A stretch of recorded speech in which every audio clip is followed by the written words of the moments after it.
And there came a day unlike. Wait, no, that's been done. Who knows what evil lurks in. No, that is that other thing. What has yellow skin and rights? Ah, forget it. You're listening to Panelology. Excelsi, oh damn it.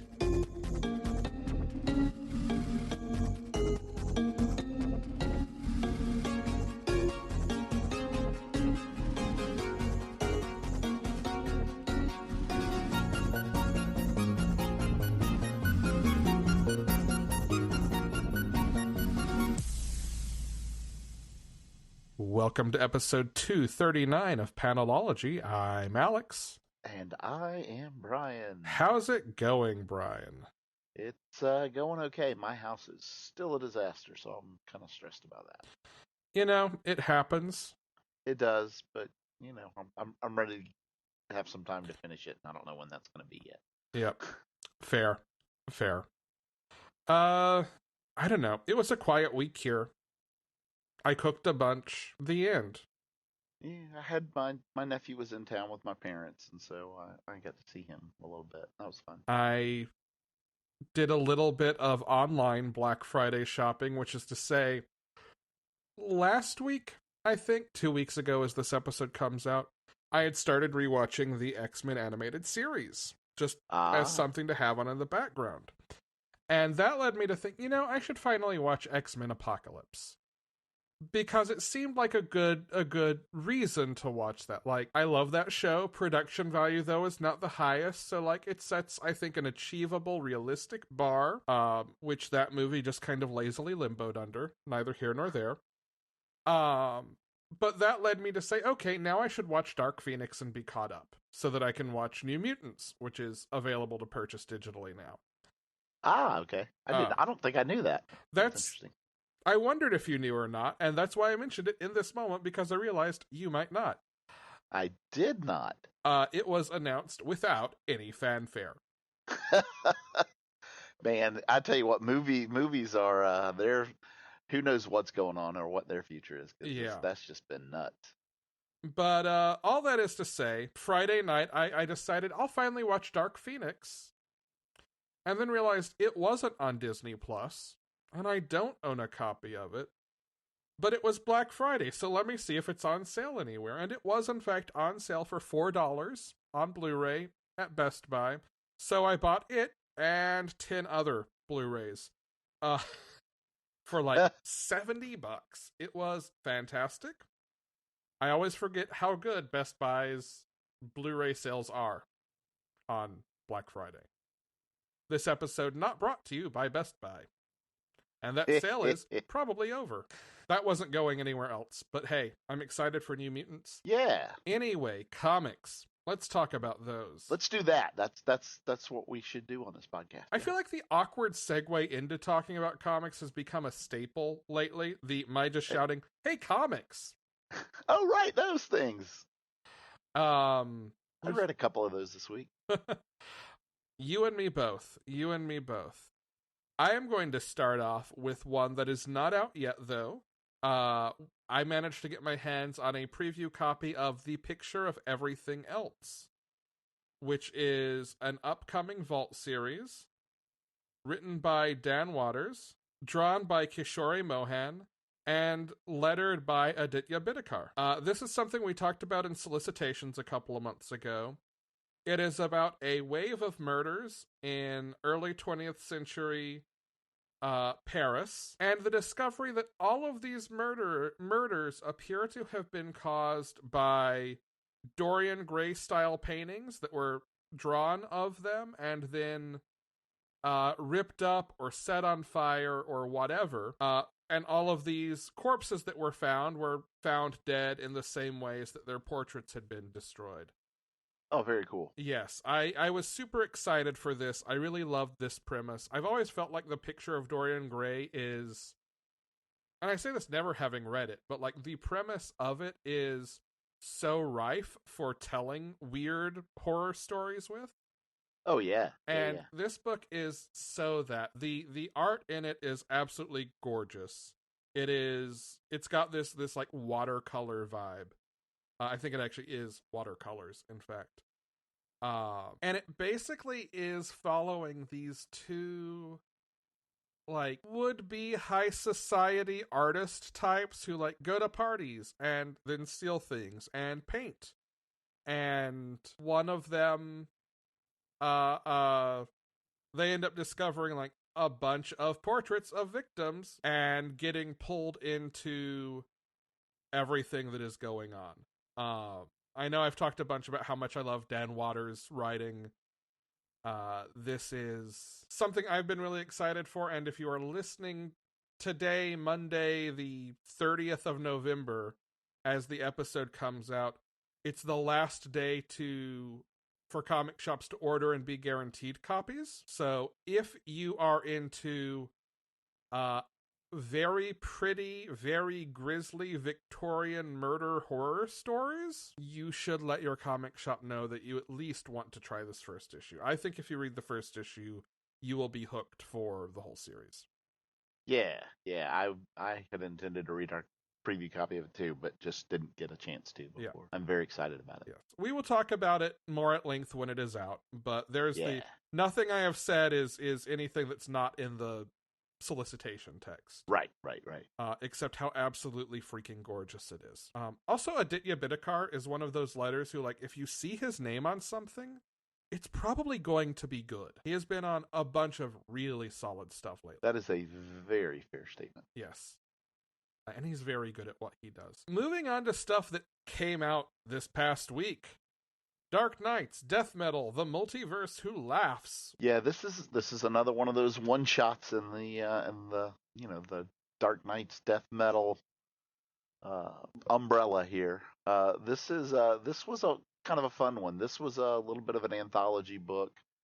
These are tales told by the Robin King, and it's pretty much exactly what I think we mentioned. It may have been last episode, maybe been two ago. I don't remember, about the Batman Who Laughs, right, with his godlike powers, basically recreating like the 52 Earths that are all versions of the Batman Who Laughs, or the Wonder Woman Who Laughs, or the Superman, like these different characters who are kind of him or versions of him. And these are kind of stories that take place.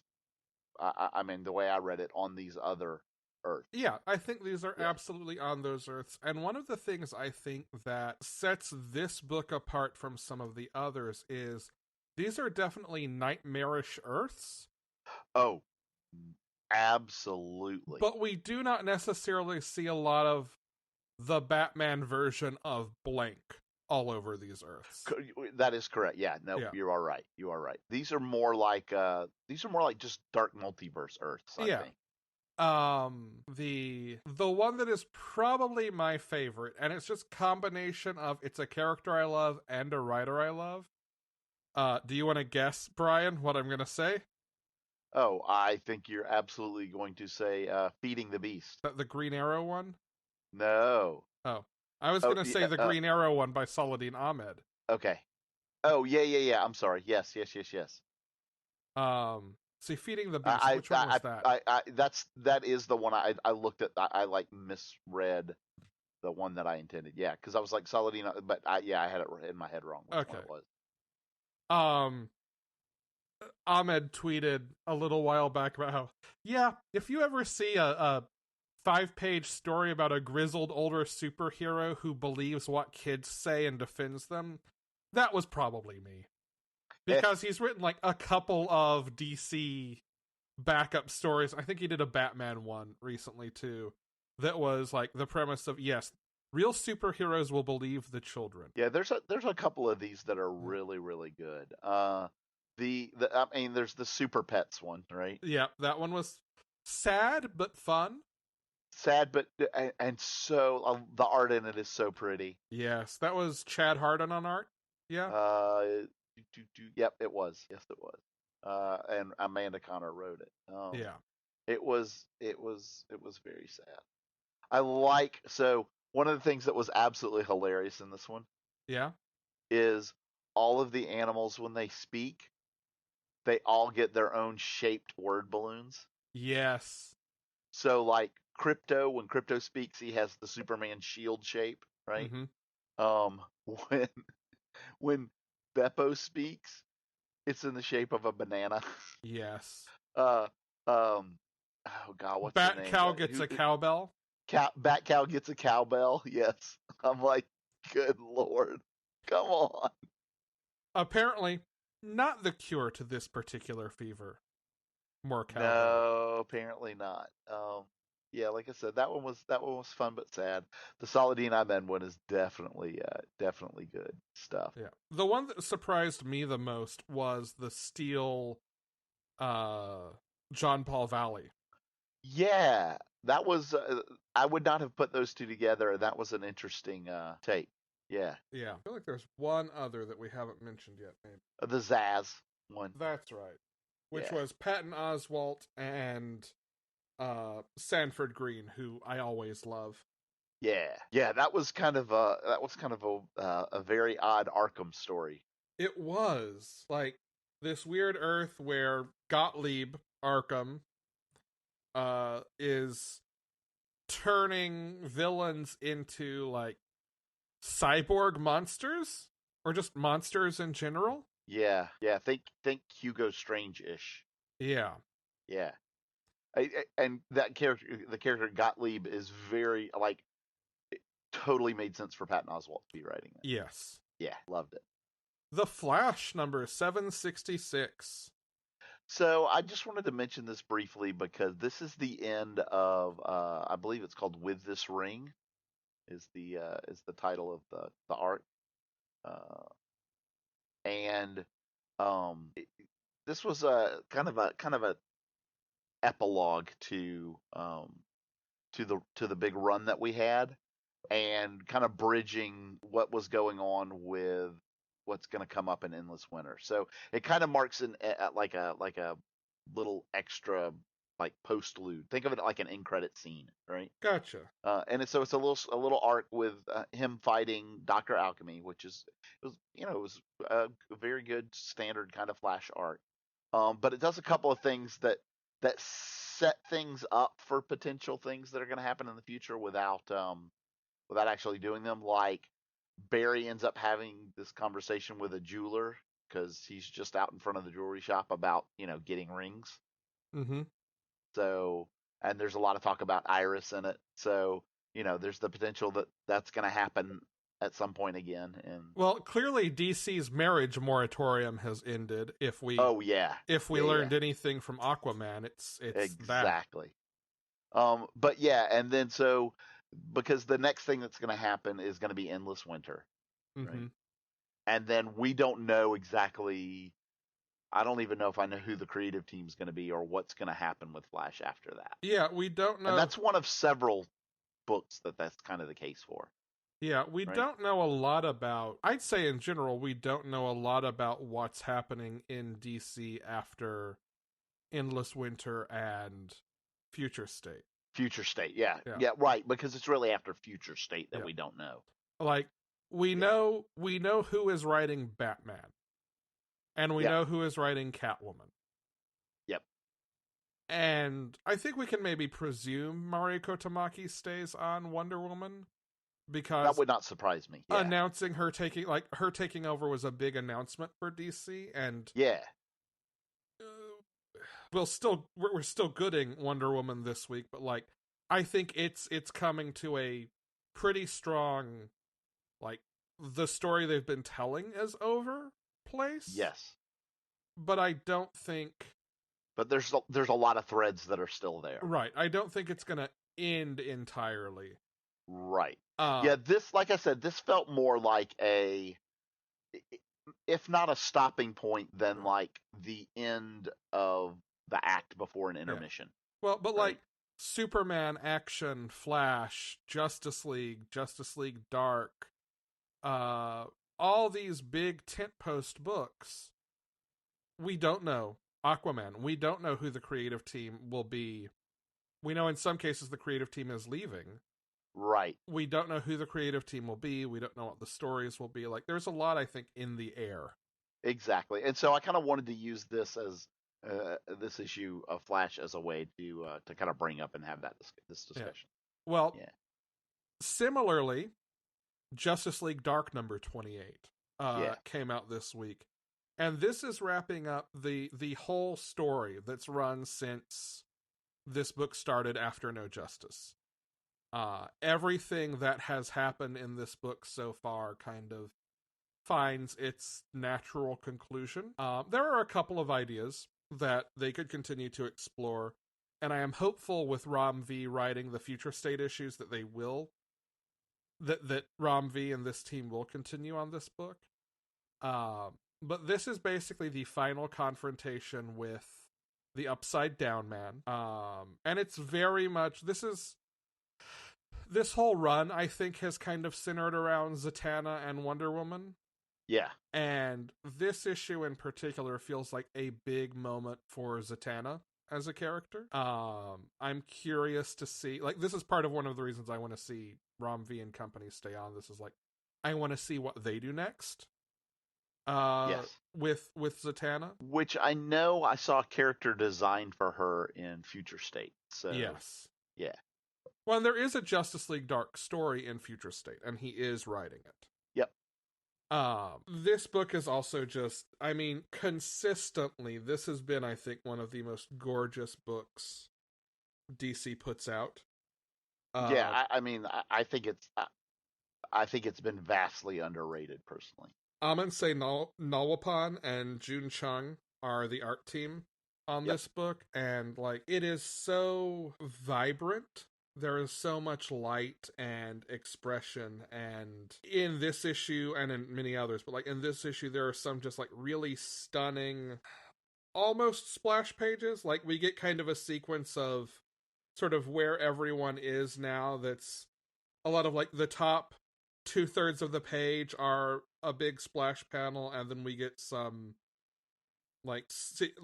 a trio of panels at the bottom of the page, just showing a little bit more. Like, we get, for example, a page of Man-Bat kind of in mourning over having played a role in maybe the destruction of Swamp Thing. But then we see like 3 small panels of him in his lab realizing, hey, there's still something of Alec Holland, of Swamp Thing, in this new thing that is born out of what they do. There's a really nice sequence with Zatanna and Zatara and Constantine. And then it sort of ends on Wonder Woman and Zatanna coming together and finally feeling like they have a moment to breathe. And then we get sort of a 1-page tease of Endless Winter with this shadowy figure who turns into a bunch of crows and flies away. Okay. Which I'm sure hooks into the Justice League Dark issue of Endless Winter. But it's the same thing here too, right? Like, this feels like the end of an era. Yeah. I think we've said that a bunch, and we're going to keep saying that to the point that this is clearly something intentional and line-wide. Oh yeah. Well, and I mean, you got to remember that we've got at least one this week where some of these series are actually ending. Yeah. Yeah. So let's go ahead and talk about that series now. Suicide Squad. Yeah. So this is the last issue of Suicide Squad. I cannot tell you how happy the first scene of this book made me. Like, which one? Oh, Jog. Yes.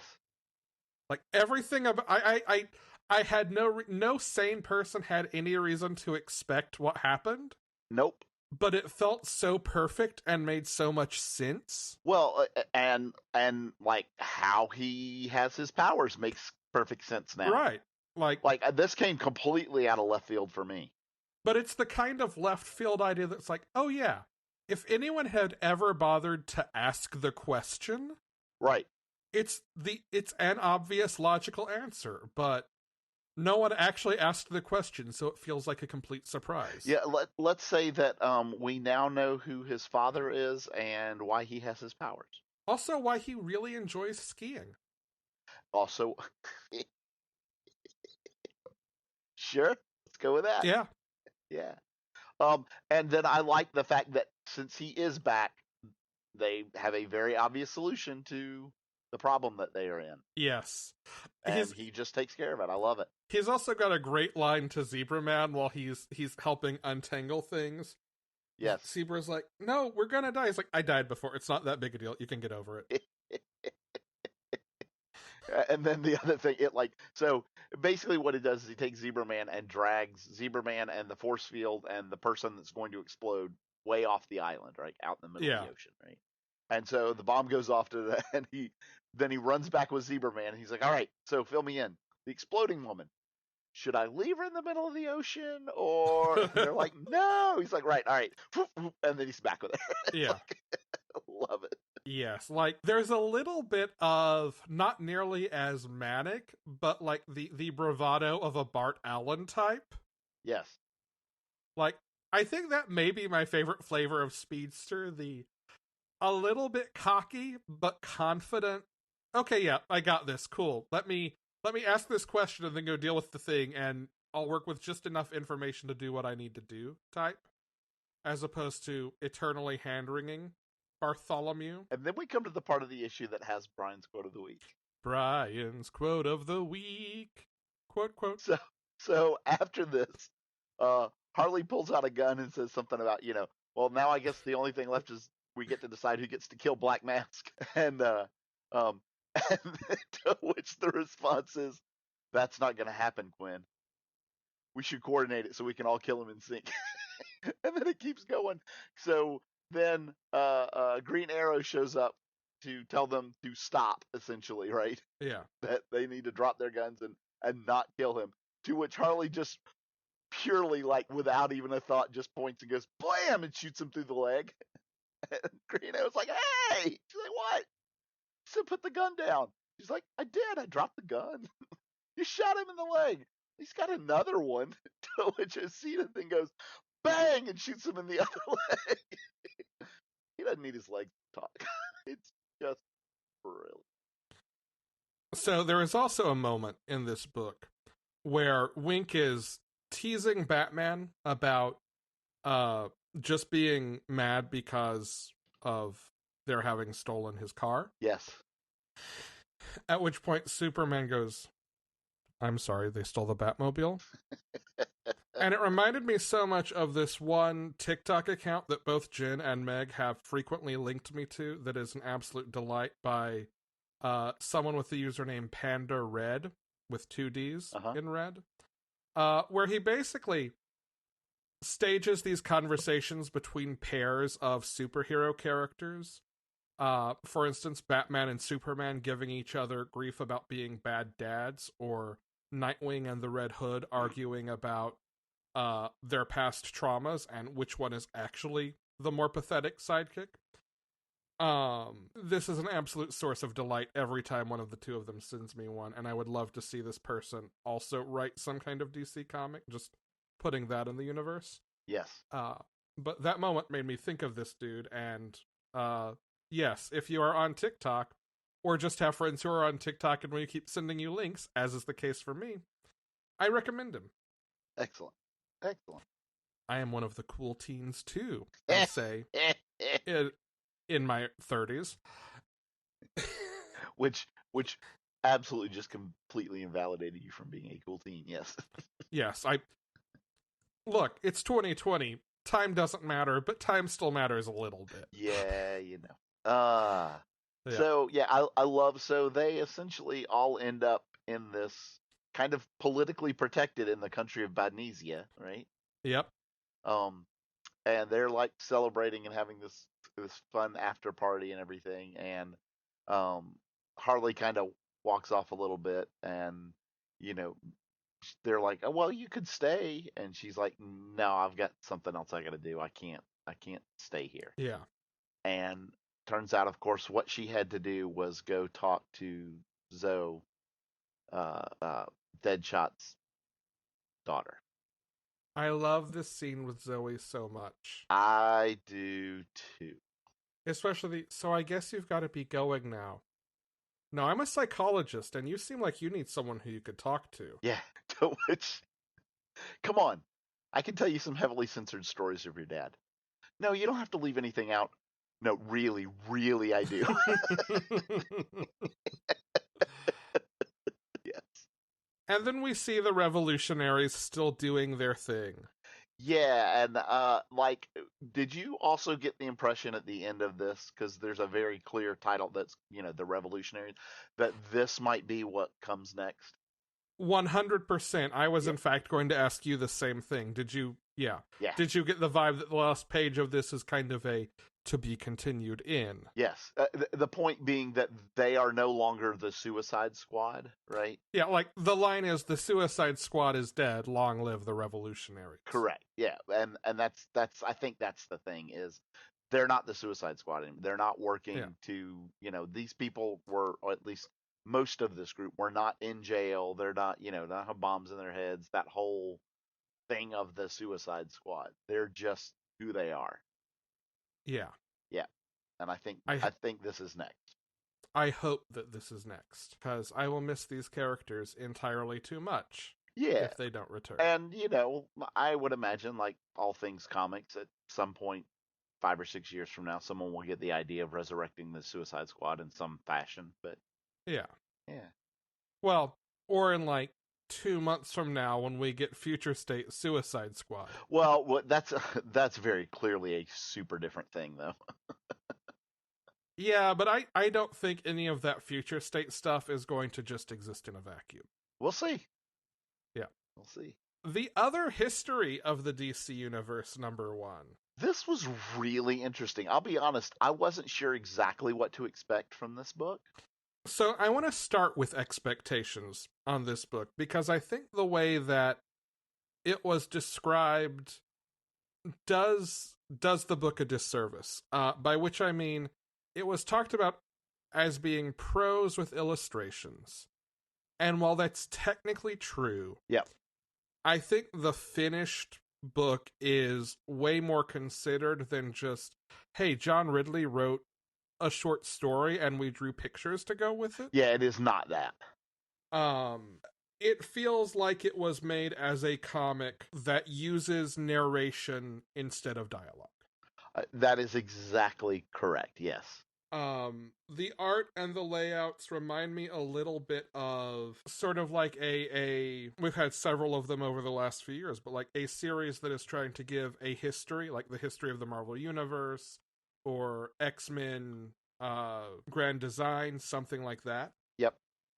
Probably more history of the Marvel Universe than X-Men Grand Design, because this is telling a 23-year period in Jefferson Pierce's life. Yes. So I will tell you, this is from a reading standpoint, this is a meaty book. Yes, it is a long read. It is the dialogue or the prose is not dense. It's I think a very easy read, but there is a lot of content here. Yeah, for a comic book, there's a lot of words. Yeah. That being said, they're real good words. Yes, I would call this pretty much a must read. Like, I think if you like comics, you should read this book. I agree with you, and I absolutely love this perspective that you just don't tend to see in comics. Yeah, and that's the point, right? Like, it's called the other history of the DC universe. It is intentionally telling the stories of characters from marginalized groups. The first issue is about Jefferson Pierce, and it is about being a black man in the 1970s and 80s and early 90s in America, and also with a bunch of literal white saviors floating around. Literal, yeah. And what that does to him in terms of his self-perception and the standards he holds himself to, what seeing John Stewart, who is always described as a reserve Justice League member or the backup Green Lantern, right. always coded in language as being less than Hal Jordan.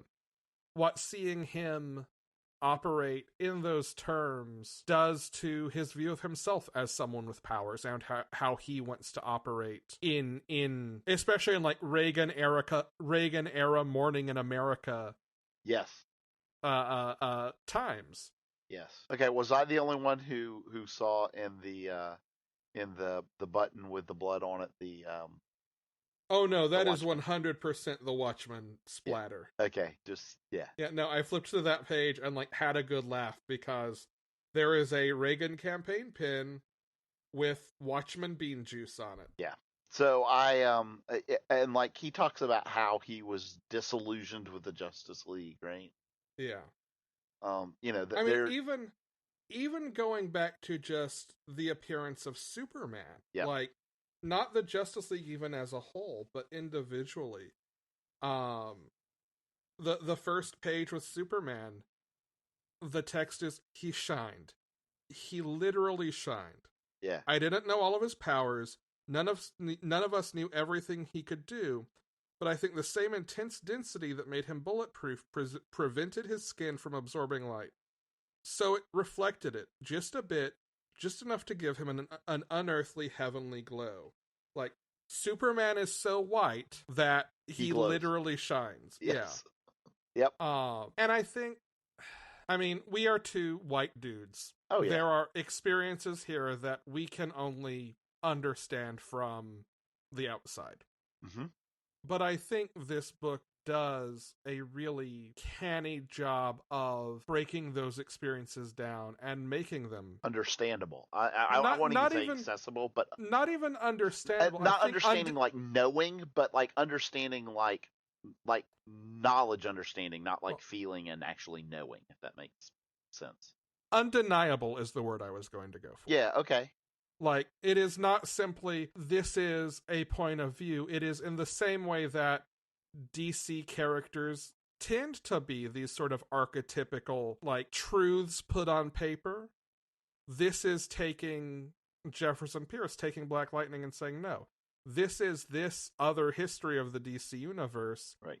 This is a way a lot of people feel. You cannot refute that. Yeah.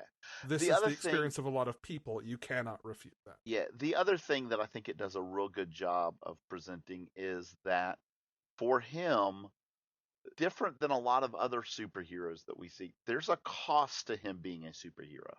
Yes. And we don't often get that, especially not in the DC side of things. Right. Marvel always did a little bit better job of portraying that kind of thing, but specifically for there's a cost to him being Black Lightning. Yes. And the other thing is, which was I mean, I just know from history, was a very real thing, that it wasn't always him that paid that cost. Right. Right.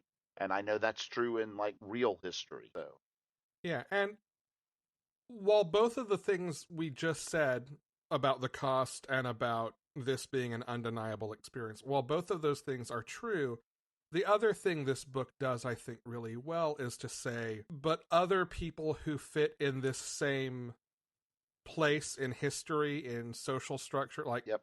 Again, going to Jon Stewart, one of the things that I think really makes this work is saying, I always assumed that this was Jon Stewart's experience because it was mine. Yep. But he has a whole experience of his own that is equally valid and equally marginalized, but that I myself don't have the context. I do think that is that is very much and I can say, there was certainly a time in my life when I would have thought this way, that it's very, very easy to see marginalized groups and group them as one thing. Yes. And this does a good job of showing that, no, just because you are a member of a marginalized group doesn't mean that you are not also an individual that has 100% your own experiences that are different than all the other people that are in your marginalized group. Yeah. Well, I think it's one of the benefits about approaching social issues from an intersectional standpoint. Mm-hmm. Because if you are, and I think that's where this series is going. We know that there's a Katana issue. Yeah. We know that these are not all black characters or black male characters. Looking across multiple groups, whether they're racial groups or trans folks, non-binary folks, whatever the reason, label is, right? Right. One, it's a coalition building function. It's easier to stand up for yourselves if you are working together as a group. Yes, to gain recognition and everything else. Yes. But two, if you are consciously being intersectional, I think it does make it easier to say, you know what, everyone in the room has a distinct experience while also belonging in one way or another to the same group. And I think that's it doesn't invalidate you that you are a member Yeah. of this group and you do have a commonality. It just Yeah. means that that's not all you are. right. I think that's one of the things that I like so much about this is without doing anything more from addressing issues from Jefferson Pierce's one specific point of view. It says implicitly or explicitly, I think, all of these things. Yes. Yeah. I thoroughly enjoyed this. I thought, like, just from a standpoint of trying to understand people better, Mm-hmm. I think it's a great read. Yeah.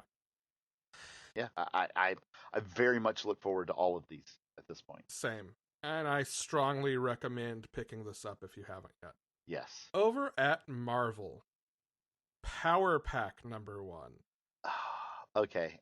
I absolutely loved this. So the first the first like 3 to 4 pages of this are literally like either crayon or colored pencil drawings Excellent. Love it. that are Katie's book that she has drawn and written. Perfect. That is the origin of Power Pack, essentially. It's everything from her having to try a couple of times to get antimatter engine spelled correctly because they're just crossed out, and to the descriptions of the 4 kids, Katie best, Jack courageous, Julie shy but real smart, Alex oldest thinks he's the boss. So, and we find out that she is showing this to her siblings. Katie is showing this to her siblings because she wants to give this book to her parents for their 25th anniversary. Aw. Which will also then reveal to them that they have superpowers, which is something that's still going on that their parents don't know. Ah. Yes. And the other kids are like, no, I don't think we can give this to them as their anniversary gift, right?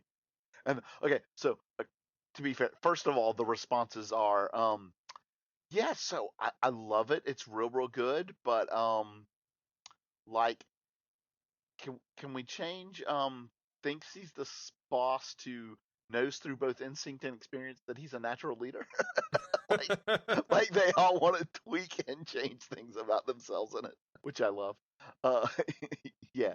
So that's beautiful. And then they have the conversation, no, we can't do this. And then we have this is a question that I brought up to you earlier. We have a question where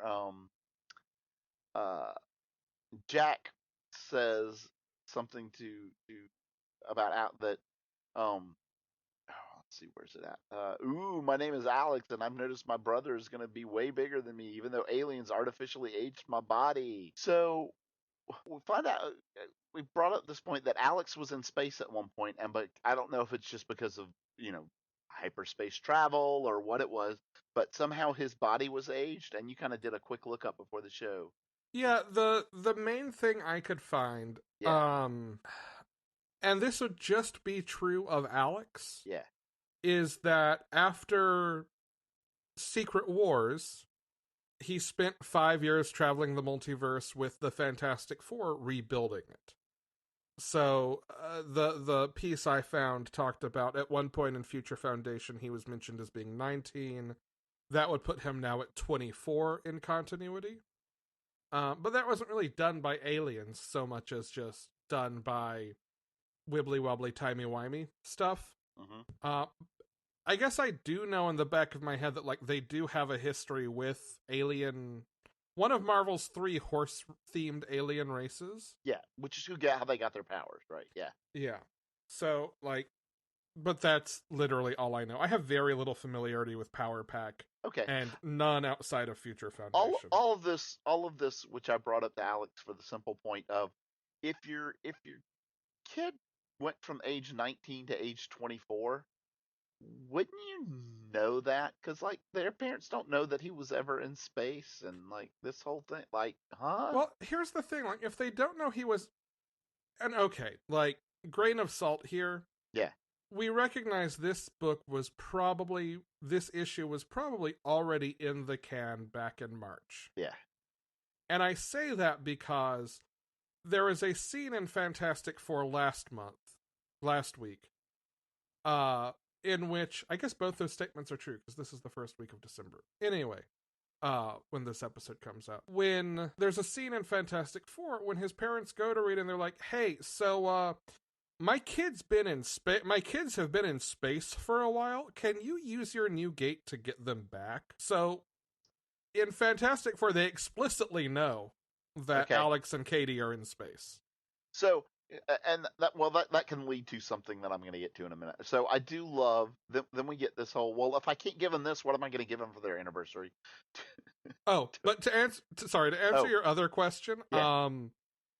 given that my father once told someone at work that I graduated high school in 1993, no, he would not notice if I aged 5 years. Okay, fine.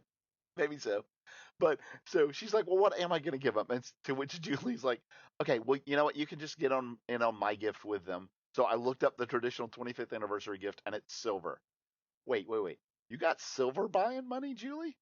Heck no, I don't. But I got the next best thing, chocolate. Foil wrappers are silvery, and so that absolutely works. I approve. So just the idea, beautiful. So they're having dinner with their parents. So yeah, they're all back in the same roof, which they're all happy about. For this anniversary, and they comes over. They get an interruption of the jazz for middle class dinner parties on the radio for a breaking news that that oh god, what's his name? Hang on, because I absolutely love it. The boogeyman, who is their dad's old ex boss, right? Who got changed into an actual literal demon. And so the kids have to decide they have to go fight him because he's one of their villains and nobody else is doing it. And he's literally at an orphanage trying to attack it so he can eat the kids. Of course, like you do. Yeah. And so They're just so cute I could eat them all up.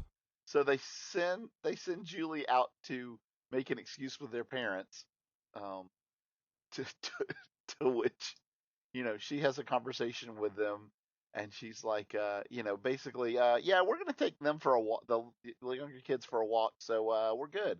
And the dad's like, oh yeah, I'll come too. No, it's your anniversary. You just let me and Alex handle this. You got this. It's good. Yeah, yeah, yeah. Uh, you guys, we've got the kids for the night. You guys have fun. It's your anniversary. Whatever. And they're like, well, thanks. Yeah, what would we do without you?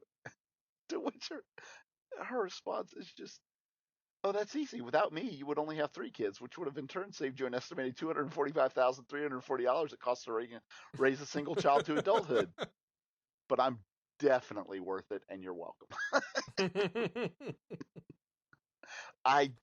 Her attitude is just absolutely the best.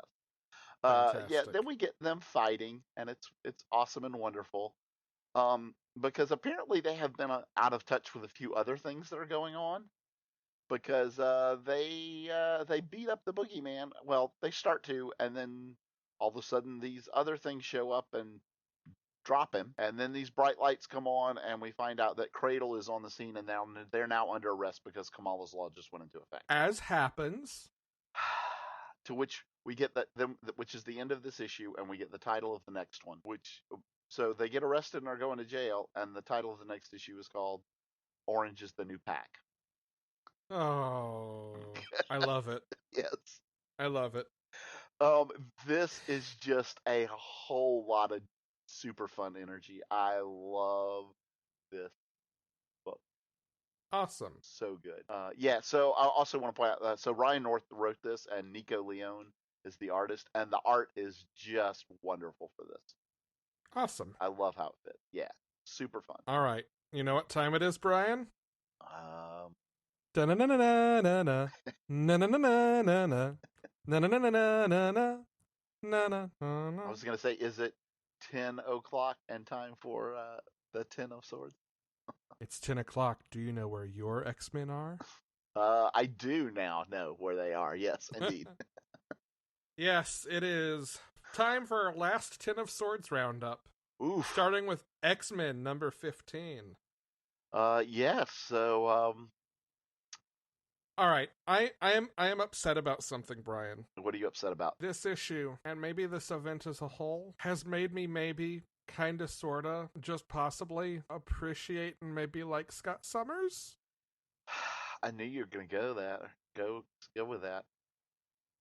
Like, he is a better person in these X books than he has ever been, I think. I think that's very true. And I think this issue is as clear an explanation to why as exists. I think you're right, and I think it does two things. And I know basically it tells us what his motivations are, right? Yes. And because we know of that motivation, it fits with what we have observed, which makes him the best Scott Summers, which is simultaneously A, what he mostly cares about is his family, right? Yeah. And B, the fact that he doesn't have to make choices about, who he wants to be with because it's just make more mutants. Yeah. He's got, I think there is a line, if I can find it. So this is the start of the clash between Genesis and Apocalypse, which we knew was coming. But a big part of this is also back on Krakoa, Cyclops and Marvel, Jean Grey, basically going to the Quiet Council saying, we know they're in trouble and we're going to get our son and the rest of our friends. And the Quiet Council showing themselves to be what they absolutely have to be, which is a political body. Yeah. Xavier has the line, I'm sorry, but I don't have the luxury of thinking of just one mutant anymore, Scott. Right. Or even a few, no matter how much they mean to me. Yeah. And the council wants to bar them from going. Then they try to do that by saying, okay, if you go, you will surrender your seats on the council. Yeah, you can't do this and remain on the council, right? Yeah. Which leads like half the council to be like, no, we're going with you. Yeah. Yeah. And like Scott having to talk them out for different reasons. I do love a couple of things that gets revealed in this though, right? Like Nightcrawler's like, wants volunteers to go, and Jean's like, no, you're the heart of this council. We can't afford to not have you on the council, right? Yeah. Of course, Kitty volunteers. Kate, we're traveling through a gate. Ah, fuck. Yeah. But it's the response of Emma to telepathically to Scott that says, you really shouldn't lie to Catherine, love. Lying doesn't suit you. Yeah. Meaning that I think they all know now that she can travel through gates. She just has to phase through them. Yeah. Right? That's how But I find it interesting they haven't revealed that to her. That is, yeah. I mean, that is a little strange. And then this is, again, the best Emma ever, because then her next response is, do you want me to come? Like, she's willing to do it if they ask her. Yeah. And like she and Scott have this whole conversation that's half in thought and half out loud. Yes. So he's like, no, you also need to be here, right? But basically, thank you for asking, right? Yeah. And then she's like, okay, I'll have the girls meet you, because she knows that it's Cable and that they're going to be pissed if they're not part of going to get Cable. Right. Yeah. But yeah, so they're like, okay, so, and then the other thing is, and Shaw is the right person to do this probably, but Shaw also brings up, yeah, by the way, I think it's also necessary we have to close the gates. Yeah. Yeah. Well, and like, this is okay. After that vote is where the line I was looking for comes in. It is. Scott says, I understand, sir. Yep. Just like I'm sure you understand this vote doesn't change what I have to do. Yep. I know the difference between right and wrong, and I know that necessary evil has nothing to do with it. I know these things because how it was raised. And Xavier says, yes, it is. Magneto asks, what are you going to do, son? Scott, I know that risking everything we've built for a few lives doesn't work for all of you. I understand you don't have the luxury of thinking that way. I really do. But hearing you say it out loud, tasting it in my mouth, I find it unacceptable. So I do not accept it. You formed the Quiet Council to be the government of Krakoa. Well, the X-Men are its heroes. And we will save those who need saving, whatever the cost. And then they leave, and there's this like great just wide shot of Xavier smiling and Magneto saying, good boy. Yes. Like, they are both so ridiculously proud of him. Yeah. Like, yeah. And then we get one of the text pages that show up in these that talk about and I don't think it's right after this one. I think it's somewhere else in the book. Oh, there, no, it is. Yeah, just it's a pair of text about pages regarding the X-Men and basically how with Krakoa and the founding of it, they don't want to use the name X-Men anymore because there's too much history and too much connotation about it and all this other stuff, right? Yeah.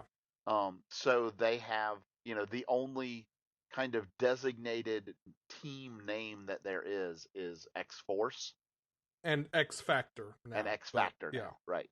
And they have very specific connotations, right? Right. X-Force is essentially the military enforcement arm of the Krakoan government, right? As defined by Force protocols. Right. And and X-Factor is the investigative group for missing mutants. Yes. Right? That being said, Scott kind of ignores all of that when he says, well, the X-Men are its heroes. Like, we are not an official group, right? And in some ways, we kind of never have been defined officially, but we're the people who are going to do what's right when doing what's right is needed. Yeah. And I think that's what makes me like him so much here. Yeah. And I think you're right when you say in the whole House of X, Powers of 10, Dawn of X world, Scott kind of has more room to shine. Yes. I think it's because there is, like, good is an internal governing body and evil is external threats, but there's not a place for, like, morality. Right. And having him be okay, yes, I get the greater good and I get the evil threat, but there is still a good that lives in the middle. That is, I think because he's always been, like, the group leader and has to be, the Leonardo of the group, he's never really gotten a lot of room to play in outside of maybe that Rosenberg run last year. Where he really just kind of gets to be good for the sake of good. And I think that's where he shines. And I think you're right that, like, tying that into family, both in terms of his kids and his connections to other mutants. Yes. I think that's the place where he can be at his best. Yeah. And then we get the resolution of the fight between Genesis and Apocalypse. Yes. And let's just say Krakoa wins. Sort of. I mean, yeah. The point being, though, that the what do they call it? That's not the Legion. It's not the Horde. What do they call the helmet? Annihilation? Yeah, Annihilation. Yes. Yeah. That whoever defeats Annihilation becomes Annihilation. Yeah. Right? Whoever defeats a host becomes the new host. Right? Yeah. Yeah, so essentially, he defeats Genesis, not Annihilation. Right? Oh, you have moved on to Excalibur by now. Well, no, this is the end of X-Men. Okay. This is the very end of it.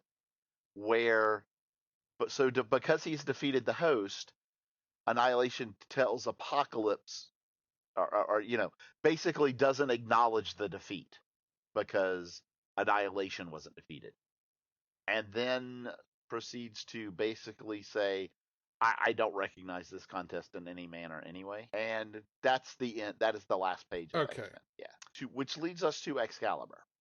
Yes. Which is essentially just that. It is Annihilation not recognizing anything this contest and basically saying, yeah, so we're just going to conquer and burn everything like we did uh, the world of, what is it, Drydor? Yes.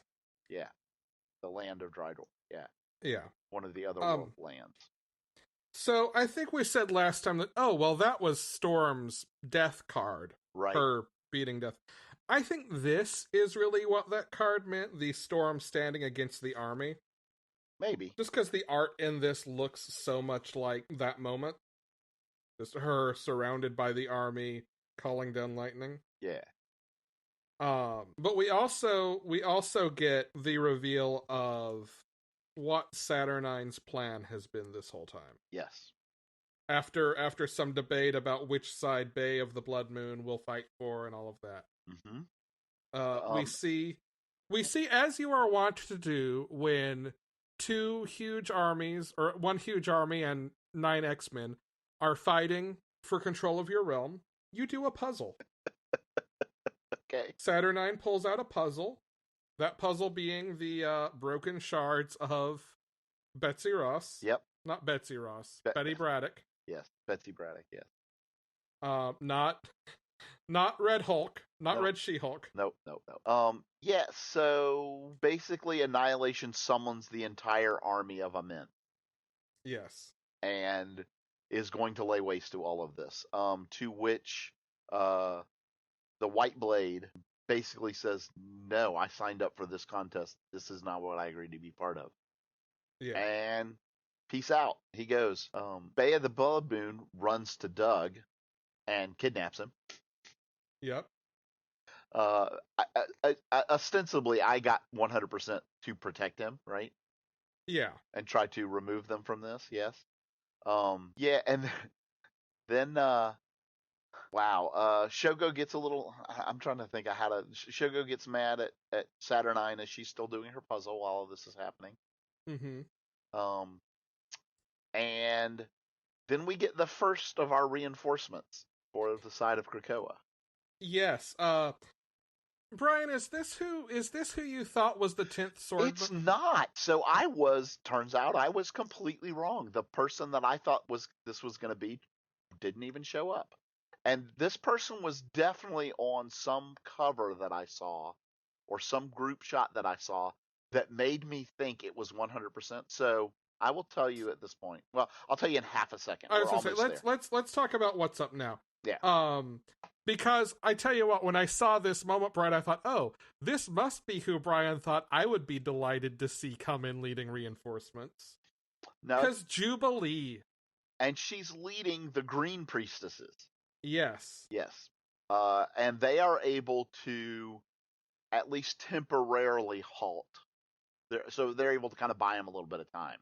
Right. But they are still not... save Shogo and yeah.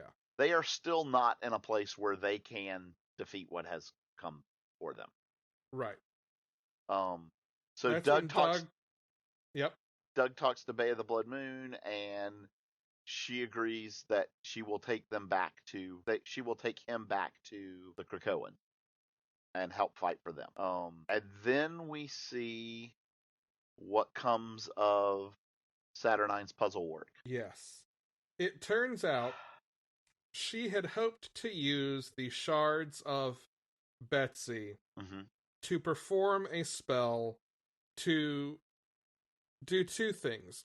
Her main goal was to make Brian her champion again. Yep. And ostensibly her lover. Yes. In that she fails because when she completes her puzzle, it is still Betsy. Yes. But in the second thing, she succeeds. She has revived the Captain Britain Corps. Correct. Yeah, her. So and there's a love spell that it talks about on a text page here that talks about what is needed to cast this spell, right? And essentially that it can bring your truest desire to being. Yes. So in a love spell that it not just like a love spell to capture and make someone love you, but like a love spell to give you your greatest desire is essentially what this is. Right. And it requires essentially a shattered heart of great desire, which was the pieces of Betsy. That's why she was shattered. Yes. And Saturnine believed that her greatest desire was to have Brian back as Captain Britain and to have the Captain Britain Corps back as it was. But it also talks about how you have to be careful. Uh-huh. That the spell often goes awry because well, let me put it like this. You can't always get what you want. yeah. But if you try sometimes, you might find you get what you need. So that when she rebuilds this, it's Betsy as Captain Britain that she sees again. And so therefore the entire Captain Britain Corps that is reformed are all versions of Betsy. Including frogs and swans and dragons and Yep. gorillas. Yes. And male versions of Betsy and yeah. Like there's all a the different velociraptor. versions, all the different things that existed that were, odd otherworld versions of Brian are now odd otherworld versions of Betsy. I'm going to say that again. Velociraptor. Yeah. Yeah, there's that one. There's a lot of these. Yes. And did I mention the velociraptor? You did. And that is the end of Excalibur. Well, I've already actually flipped over to Ten of Swords. Yeah, you kind of have. Yeah. Because the Captain Britain Corps arrives. Yes. As an army to help defend Otherworld. Because, like I said, they're not just they're attacking Otherworld at this point. And so this is stage 2 of the reinforcements. Yes. And they do a lot to help. Unfortunately, Annihilation has their own reinforcements, as they have Summoner call in all kinds of eldritch horrors. To be clear, it is not Summoner. It is the other summoners. Yeah, to our knowledge, Summoner, who is the grandchild of Apocalypse, is still dead. Okay, that's fair. Yeah, sorry, but remember what because we learned about this a while ago. He was a summoner. He was probably the most powerful summoner. Well, and that's what threw me is there was a shot with we see the different sigils for the different classes of summoners. Yeah, and one of them has the one with the 3 lines underneath. Correct. So these other summoners, and they summon these absolute horrors from Ament. Yes. Yes. To which Magic responds, okay, that's not good. Yes. And then Scott and Jean are able to break through to Magic, to which he asks her, so how are things going? And she's like, yeah, not good. And we see them, so it's Scott and Jean and the Cuckoos. Yep. On the bridge of the sword ship. The 10th sword. The 10th sword. Now knowing that this is the 10th sword, Alec, who do you think I might have thought was going to wield this? That you would have been happy to see. Who would wield the spaceship that is sword? Abigail Brand? No, but you're super close. It's somebody who is tied to sword that way. It's Brew. Oh, I see how you got there. Would that not have made you happy? I mean, yes, more Brew would always make me happy. Yeah. It would have felt a little out of the blue.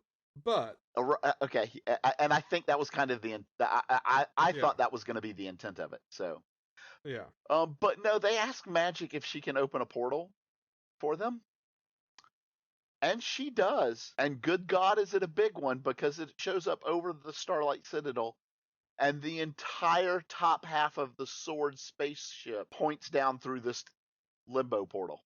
Yeah, just dwarfing the Citadel. And then coming out of it, hanging over them like a sword of Damocles, we see. And now there's one interesting person that I'm going to point out in this. Would that be Gwynpool? It would be. She's not a mutant, is she? So there was that 5-issue Gwynpool miniseries that I will admit that I did not finish after it came back from hiatus. I never got caught up on it. Yeah. But I do know there was an issue of it where she tried to prove that she was a mutant so that she could be popular, because mutants are popular right now. Yes, okay. But essentially Jean has brought an army of X-Men. Yeah. Although the members of the Quiet Council couldn't come, turns out she had no shortage of other volunteers. Yeah, I mean, it's maybe not anyone and everyone you could name, but it's It's a like lot. Richter is there, Dakin is there, Rachel, Domino, Gambit, Rogue, Armor, Glob Herman, Iceman, Polaris. Polaris. Wow, how weird that we got to the same one at the same time. Yeah. But like, so Uh, yeah, I mean, yeah, Bishop, Beast, Kid Omega, Wolfsbane, Wild Child, who Dupe, which now I need a Gwynpool Dupe team up book. so a lot. Yeah. And this is stage 3 of our reinforcement. Yes. So now fighting for the Krakoans, we have, the original folks that were there. We have the Green Priestesses and Jubilee. We have the Captain Britain Corps. And now we have all of the mutants from, or not all, but most of the warrior mutants from Krakoa. Yeah. We have an army of X-Men. Yes. And amidst all this, Apocalypse is still battling Annihilation. Yep. Annihilation calls to summon all of the monsters. Correct. And all of this being here is still not enough to stop Ament and the army. But good news is Kid Cable is still hanging out with Saturnine. Yeah, because he got injured, right? Yeah. And she asks him, what card were you dealt, boy? Yeah, the Fool. Fool. He says, the Fool. Yes, a fool with a sword. And only a fool would think that is what he is actually holding. Right. Oh God, I'm an idiot. Mom, Dad, beam me up. Yeah, because essentially he realizes he's not holding a sword, he's holding a key that's a power source. Yes. So he goes back up to the sword ship, powers it up again. I think now is a good place to answer a question that we asked early on, I think in the first Cable book. Yep. Are the beings terrorizing the sword station in fact the warriors of Amenth? And the answer is no. No, they are not. They are not. Because they unleashed this horde on the armies of the Amenth and they wreck them. Uh-huh.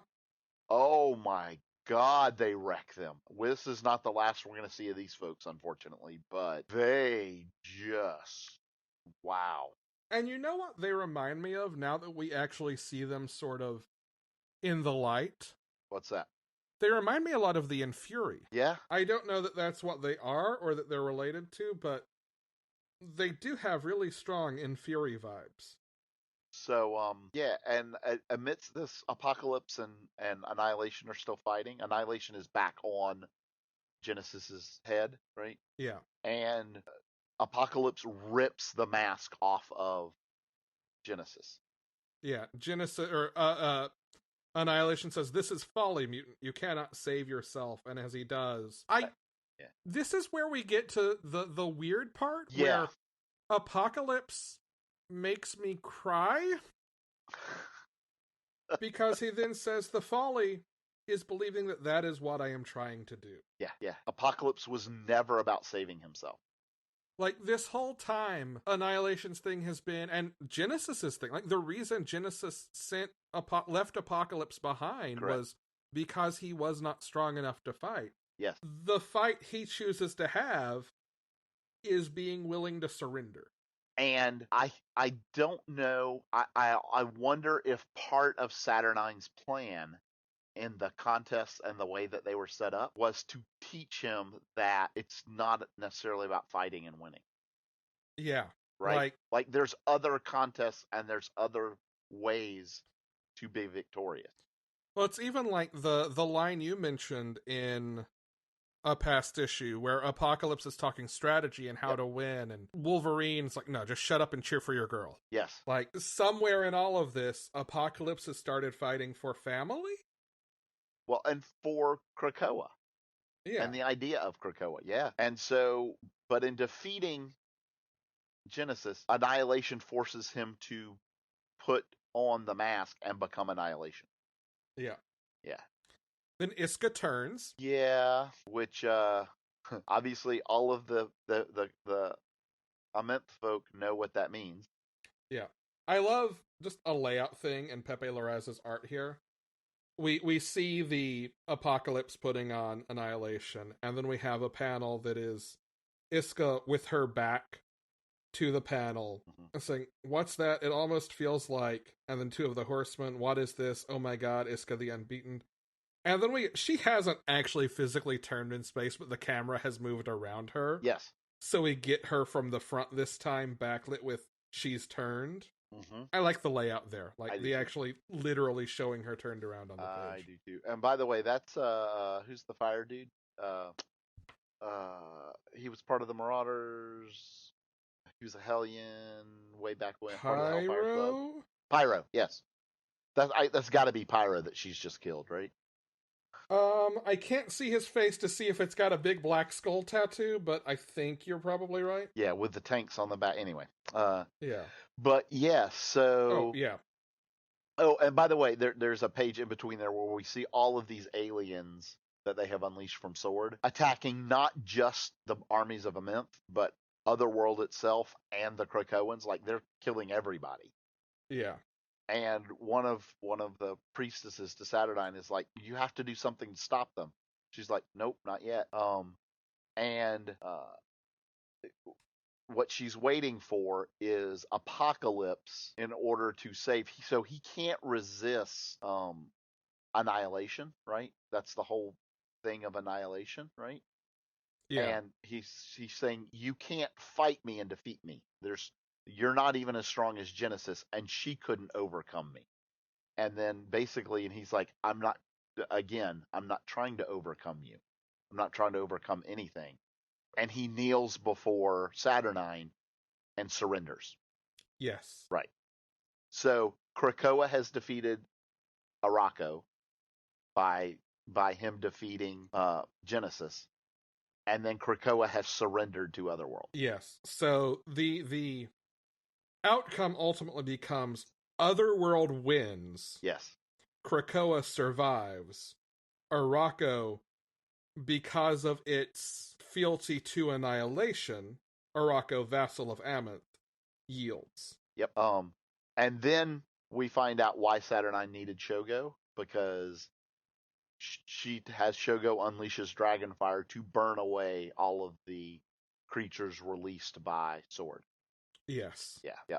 That's what she and was then waiting she for. uses her magic to turn the mask into a more controllable staff. Yes. Which I'm sure we have not seen the last of. I'm certain we have not, 100%. And then, as a very traditional thing of, terms after a war. Yeah, like you see this with, the ongoing war between New Genesis and Apocalypse, not this one. Yes. Where Saturnine requires an exchange of prisoners, essentially. Yeah. And so, Genesis, who speaks for Arakko, or actually, let me be clear about this. Genesis, who speaks for Amenth now, Yes. chooses Apocalypse. So Apocalypse is going to go and be with her and his family. I do love there's a thing where basically Genesis asks, "Can I choose you, my love?" "Yes, but I have to warn you, I've changed. I'm not the same mutant you left behind long ago." "I know. I see what you truly are." Two dot. Yep. Yeah. And then who speaks for Krakoa? And I love this. Scott's like, "Well, normally the council would, but this was war, and in war, I guess I lead." And Apocalypse is like, "Nope. In this, I speak for Krakoa." Yes. Right? And who is the mutant that he chooses to return to Krakoa?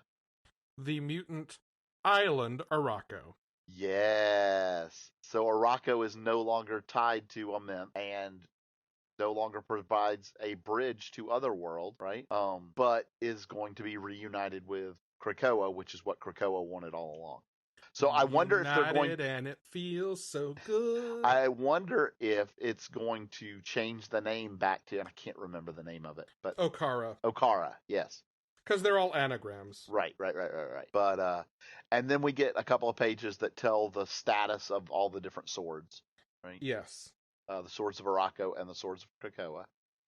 We get a list of the members of the reformed Captain Britain Corps. Yep. To which, by the way, Captain Britain Prime, Betsy Braddock, our Betsy from Earth 616, is still unaccounted for. She did not come back with the rest of them. Correct. So we will have to see what happens with that. I do love this, by the way.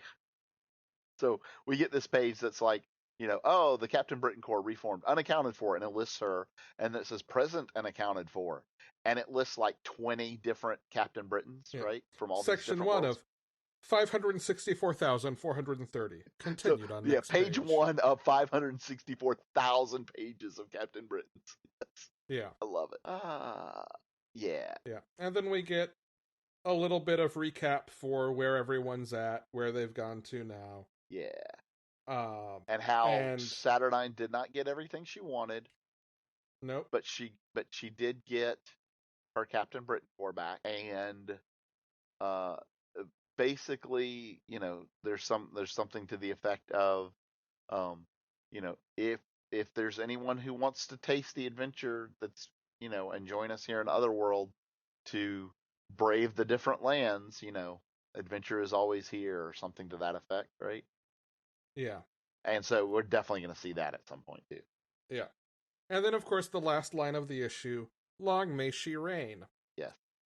So Marvel has announced that, we had House of X, Powers of 10, and then we had Dawn of X before 10 of Swords. The next period in the X office is Reign of X. Aha. And they released a promo image with a bunch of different characters who will have like a key role in Reign of X stories. The image was drawn by Mahmoud Asrar and tweeted by Cy Spurrier, who has not been announced on anything yet. What? Characters included in this image: Wolverine as Patch and Maverick, who are in the Wolverine #8 solicitations. Jim Jaspers, Cypher and Bay the Blood Moon, Nightcrawler holding some sort of like tome with an X on it. There's speculation in a couple of places I've seen that it might be Apocalypse's journals. I think maybe it's more like he's going to finally found that Krakoan religion, but we'll see. Okay, this is okay. Yeah, the image that I'm seeing at it does not. Oh, yeah. Okay, I do see it now. It was a cut off image that I was looking at first. Where was I? M, with Warren Worthington, Archangel. Yep. Some shadowy figures who are hard to tell. Legion, possibly Proteus, Nimrod, Shadow King, and Arcade. Yeah, that's interesting, right? And which part of that? The fact that we've got Arcade and Nimrod and Shadow King as part of this. Yes. Yeah. So yeah, this is meant to be one of those sort of classic X-Men or Marvel images that like teases things to come. Yes. We also have, and we know this is happening in the next issue of X-Men, the team that was sent into the vault reemerging. Yes. And they are in this image as well. Mm-hmm. There's also a list here of the sort of reading order for the kickoff of Reign of X, which will be Hellions and X Factor this coming week. This week, as this episode is out. The following week will be Marauders #16 and Sword 1. Wait for that one. December 16th, New Mutants 14, Wolverine Black, White, and Blood #2, which was a surprise to me on this list, and X-Force #16. December 23rd, Cable 7, Excalibur 16, and December 30th, X-Men 16. Yeah. Which is the mutants reemerging from the vault. Excalibur, like if you go through and you look at the solicitation text, that is going to sort of immediately get into the fallout with Betsy. Yeah, and I don't know if the one that I didn't see on here was Cable. Cable's December 23rd, Cable #7. Oh, okay, yeah. Okay, so it is coming out. He'll also be in Sword. He's one of the okay, I don't know if Phil Noto is still going to be doing art on Cable though. And the reason is because I know Phil Noto is going to be doing art on an X-Men #16. Yeah. So there are some teams shifting around too. Yeah. Like Vita Ayala is taking over New Mutants, and New Mutants has talked about being in the wilds of Krakoa. I bet that means the new Arakan land. Right. The other thing that's not mentioned here is Children of the Atom. Right. And I noticed there wasn't an issue solicited in February, even though number 1 is in January. So I wonder if maybe that's getting shuffled around again. Maybe. Because I can't imagine they would put out an issue and then take a month off Right, immediately. right. So we'll see. I bet some schedule shifts a little bit there. But yeah, so okay, you've read all of it now. Final thoughts on Ten of Swords. I very, very much enjoyed it. It just, the ending was so different from what I expected. I think that's fair. Like, I think certain beats did do what I thought they would, or maybe what, like, optimistically I thought would be the happy ending. Yeah. Like, Apocalypse getting to go back with his family. Yes. Krakoa and Arako being reunited. At least hope for Betsy being okay, right? Yeah. Yeah. Those things, I think, I easily would have believed that those plots would have been left open. And sure, in certain ways, like, Apocalypse promises, this will not be the last you see of him. Tell Charles this will not be the last he sees of me, that I will return. We have the sort of lingering Annihilation staff, Yeah, seeking we have vengeance the Saturnine. creatures from the Sword Gate. Yes. Yeah. But, like, knowing how much of what was teased in not Dawn of X, in House of X and Powers of 10 was interstellar and dealing with things like Sinister's cloning experiments, which this arc is clearly seeded. Yeah. Like, it did start, the deeper we got into this, to feel to me more and more like, okay, this maybe does actually wrap up here for now, so we can move on to these other ideas that I think are going to be part of a bigger build. Well, and I think honestly, like, now looking at the thing as a whole, I clearly think the idea behind this was to put in place Otherworld as it now exists and is tied to things for future stories. Yeah. Yeah. Yeah. And I think there's a lot of potential in that, and we'll mention some of that in a few minutes again. But first, is it still good? Colonel Weird, Cosmagog number 2. Brian. I mentioned this with number 1, that this just continues following parts of his life, and it's super, super cool how we're seeing different parts of it at the same time happening in his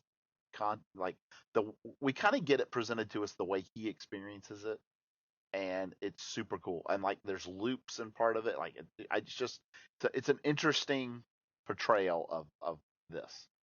Cool. I like it. Action Comics number 1027. The fight with Red Cloud wraps up. We see Lois interrogated for maybe not being from this Earth, and watching the FBI agent put together, so maybe it was Leon who's not from here. Oops. And things get pretty close to wrapping up before the last issue of Bendis's run on Superman in action. Batman Superman number 14. You can predict maybe, the Superman and Batman versus Superman, Batman, Brainiac robot. But let one thing be clear. If you need one superhero to fight off an entire horde of villainous robots by herself in space, it is Batwoman. That's who you want in your corner. All right. Batman Beyond number 49. Terry completes his mission to save his brother and Bruce from going rogue and killing his brother, and closes a time loop that apparently has always existed. Legion of Superheroes number 11. Everything that can go wrong does. Murphy's Legion, huh? Murphy's Legion. Wonder Woman number 767, Brian. We get the resolution of the conflict between Diana and Maxwell Lord. Mm-hmm. And let's just say the return of a certain Jim Carrey vehicle. Sure. Turns out maybe Max should have given a little more attention to his family. Yeah. Marvel Action Chillers #2. Riri and Doctor Strange track Iron Man's armor to Central Park and learn about teenage Elsa Bloodstone's fight with Capwolf. Chew #5. Tony puts his sister in jail for doing crimes, not thinking about the fact that maybe that's what she's wanted all along. Uh-oh. The Department of Truth #3. Ooh, this one was brutal. This is about the Department of Truth investigating a woman whose son was killed in a school shooting and who has been fed so much misinformation or disinformation and propaganda about the shooting that she starts to question whether it even happened and maybe he's still alive out there somewhere. Oh, wow. Yeah, and the premise of this book is that, like, believing in conspiracy theories makes reality change. So, like, that's the department's whole role, is, like, keeping that from happening. So it is excellent, but it is heavy. Nailbiter Returns #7. Everybody Gets High in the Woods. The Amazing Spider-Man #53.LR. Sin Eater lays a trap for Morlun as Doctor Strange leads the Spider Friends through Limbo or wherever to try to find Peter. Daredevil #24. Daredevil's counsel, Foggy, his ex, and Mike pretending to be Matt help prepare him for his trial. Deadpool #8. This one actually came out a couple of weeks ago. I only just now got my hands on a copy. But it is Deadpool and a bunch of kids and Elsa and Jeff the Shark, all armed to the teeth, fighting off monsters. And yes, even Jeff has a little knife between his teeth. Literally armed to the teeth in this case. Shang-Chi #3. Brian, would you care to guess what extra layer this sort of martial arts vengeance family story needed? It was vampires. Oh, of course. Yes. Now with more vampires. Now with more vampires. I mean, it's either that or pirates, right? Porque no los dos. Vampire pirates. Vampirates, if you will. How are there not vampire pirate stories? Good question. There are like 1,800 Pirates of the Caribbean movies. How have they never done vampire? Anyway. Yeah. The Autumnal #3. Kat considers trying to have a normal life in her hometown, and that lasts for an issue. A whole issue? A whole issue. Wow. Wasted Space #17.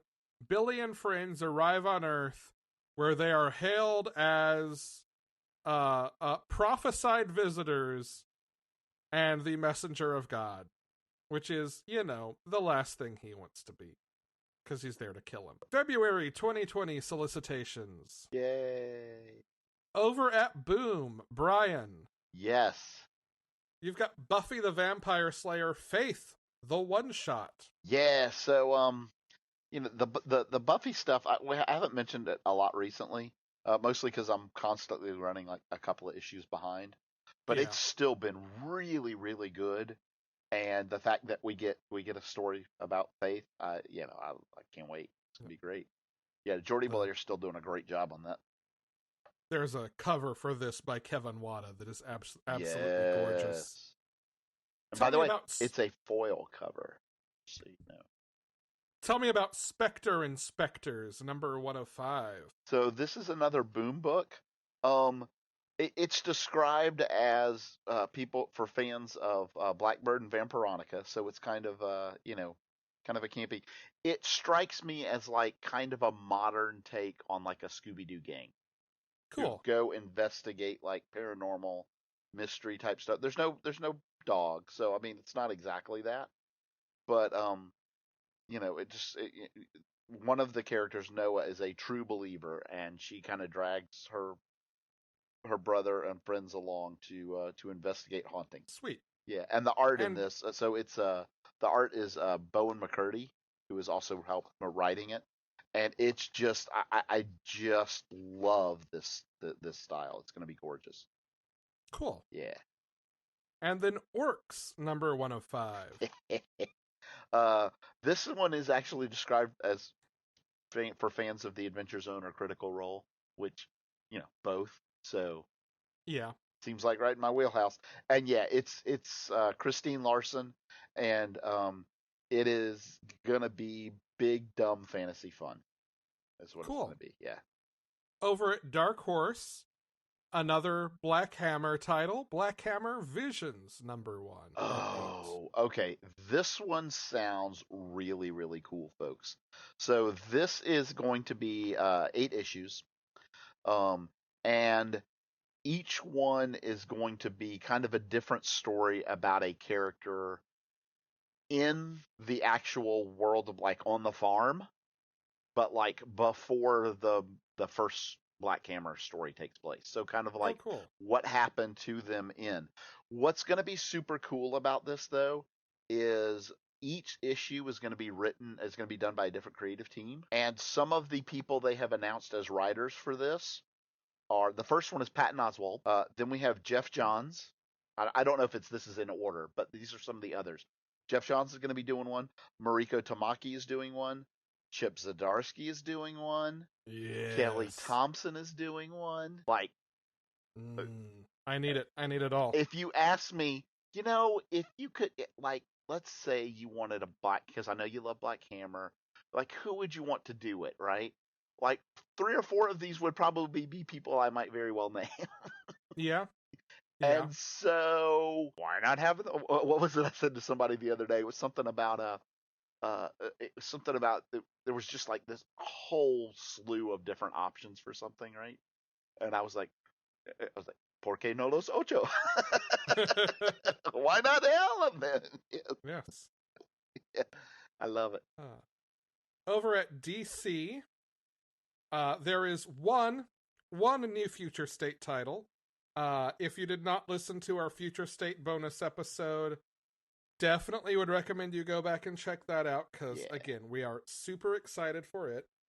The one edition is a one-shot, Future State Superman House of L. And I'm going to use this to mention as well, there was a free preview of Future State out in comic shops this week, that among a lot of good interviews and quotes, more quotes than interviews, but summaries and quotes and character designs and pages and covers and biographies of some of the newer writers who you might not know who are working on this, there is a timeline that shows where all of the books fall. Because we had speculated, Brian, I think, had mentioned in particular, it felt like these were all at different points in time. Yeah. So you can see, a lot of the Batman books are set around 2025. Teen Titans is set a little after that, along with The Flash and Dark Detective in 2027. 2029 is Shazam. 2030 is Aquaman and Justice League Dark, and a lot of the Superman books and backups, along with Suicide Squad and Nubia. 2035 is The Last Lantern. 2040 is Justice League. And then we sort of start getting to the titles that jump further out. 2050, Superwoman, Kara Zor-El, The Yara Flor story, Superman vs. Imperious Lex. 2070 is Superman Wonder Woman. 3000 is House of L and Legion of Superheroes. 4500 Swamp Thing. 82,020 Black Adam, and then at the end of time is the Immortal Wonder Woman, which is a logical place for an immortal character to be. Sure. This House of L one-shot is set, a little further in the future from some of the other Superman books, because it is about his descendants. We meet the children of Jonathan Kent, a pair of twins named Rowan and Ronan. Rowan is the new Superman of Earth, while Ronan is a Blue Lantern. This also features Theander Banel, whose mother was Tamaranian, as well as some other characters Characters all read by Superman himself. Very nice. All led by, not read by, Yes. all led by Superman himself. Very cool. We get Generations Forged, which is another entry into the Generations event. We learn kind of who's pulling the strings here. And it sounds to me, reading this, like this might be the last of the Generation stories, or maybe next to last. Possibly, yeah. Yep. Love is a Battlefield. Brian. This is our Valentine's Day anthology. We get a beautiful cover of Ivy and Harley by Kari Andrews. Mm-hmm. And we get the one that's described in here that I'm going to specifically point out is even Amanda Waller fights the urge to bail on her mystery date. Yeah, this is just gonna be, it's big stupid Valentine's fun. Yeah. Man-Bat is resolicited finally. Yeah, so this is something that was supposed to come out way back in like April or something stupid like that. Yeah. And I've seen some speculation that maybe the reason it did not come back with everything else is it might hit a little close to home on, COVID. Being in a pandemic. Yeah, well, because his has always been about a serum or a virus, basically, kind of thing. Yeah. And yeah, this is it looks to be like the cover looks beautiful, by the way. Just so you know, Kyle Holtz, it looks like, is doing the cover. And it's got like him draped over the bat signal, like cracking it. Can't wait. A new anthology series, Truth and Justice. Yeah, this is essentially, I think they're calling it anthology just because it's going to be a different story every issue about a different character and everything. The first issue is the one that we know about is Mary McCabe as Vixen.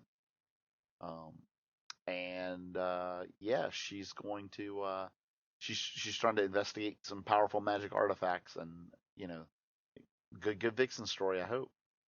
Yeah. And then, of course, the Flashpoint 10th Anniversary Omnibus, as 2021 is the 10th anniversary of Flashpoint. Yeah, I just wanted to mention this just because I know Alex has a real special place for Flashpoint, and it is such a great story. Like, one of the best alternate kind of reality type things that they came up with. If you've never read it, you absolutely owe it to yourself to do so. And here you can get it all in one big omnibus. It was, in fact, the avenue to my getting into reading comics. Yeah.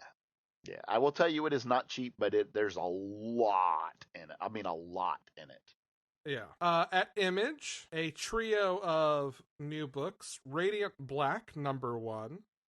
This is written by Kyle Higgins with art by Marcelo Costa. This is described as being for fans of Invincible and Mighty Morphin Power Rangers.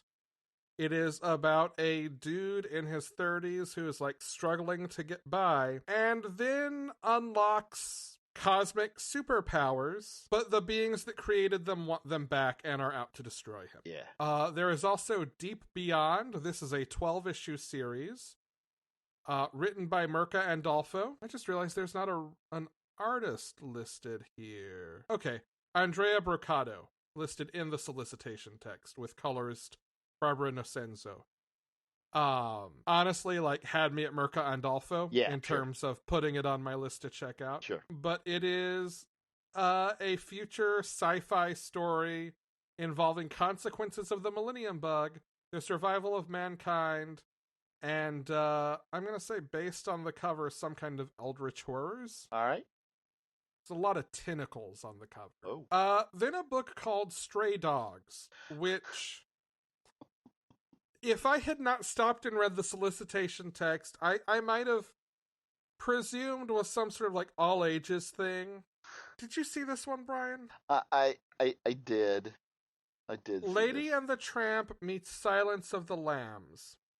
Yeah, well, and specifically, did you see the cover? Well, the cover is actually why I stopped, because I'm like, wait, The B cover, I assume. Yes, yeah, I absolutely mean the B cover. Yes, the B cover is where I realized, that's a strange cover for an all ages book. Oh, this is not an all ages book. Nope. It is described here as a 5-issue Don Bluth style suspense thriller by My Little Pony comic artists Tony Fleeks, whom I love, and Trish Forstner. There's a Bendis quote here. My favorite thing about comics is when someone shows you something you didn't know you needed. The Secret Life of Pets meets 7. Yes, please. Welcome to Stray Dogs. I was blown away.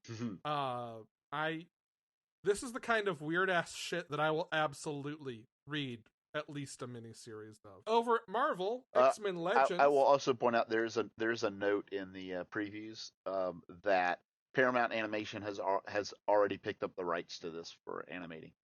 Excellent, amazing. Yes. Tell me about X-Men Legends #1, Brian. So this is a new, and we're not certain if it's ongoing or not. There's no limit listed to it, so I'm just going to assume that it is an ongoing, at least for now. That yeah, I think that's safe. Yeah, where basically they're letting past and future and other, so basically different creative teams take shots at writing mutant stories that take place in past eras of the X-Men. Yeah, like different points in continuity. Right. So could be, original X-Men, could be Claremont X-Men, could be Joss Whedon, like any. Yeah. Astonishing. Yeah. Yeah. But yeah, the idea is that then they can tell these kind of either short arc or one shot, I'm assuming short arc or one shot stories that took place during these timelines. Yeah. We have 3 new King in Black one-shots. Yeah. The first one is written by Danny Lohr. They are Vita Ayala's occasional writing partner. They wrote Queen of Bad Dream. So someone whose stuff I have enjoyed quite a bit. Happy to see them on Captain America. With art by Mirko Kolak. A Marauders tie-in written by Jerry Duggan with Luke Ross on art. Kate Pryde fighting the forces of Null. Yeah. And then King in Black Panther, Jeffrey Thorne writing, Herman Peralta on art. And basically, like, Wakanda has been thrust into darkness, and Black Panther has to respond. Then we have Marvel's Voices Legacy #1. Yeah, so this is another Marvel's Voices book, and the ones that I've read so far have been good. So yeah, I'll take more. Please. I will take more. I will also say this, Marvel, if you're listening, let's start seeing some like mini series or ongoings coming out of these. And I did see something. I don't think it's directly spinning out of the Indigenous Voices we just had, but that there is a book coming out that is based in that same thing. That there is something coming out of that. Cool. Yeah, I like these one shots, right. But I want to them see to these creators do more than just like 5-page. Yes, stories. Agreed.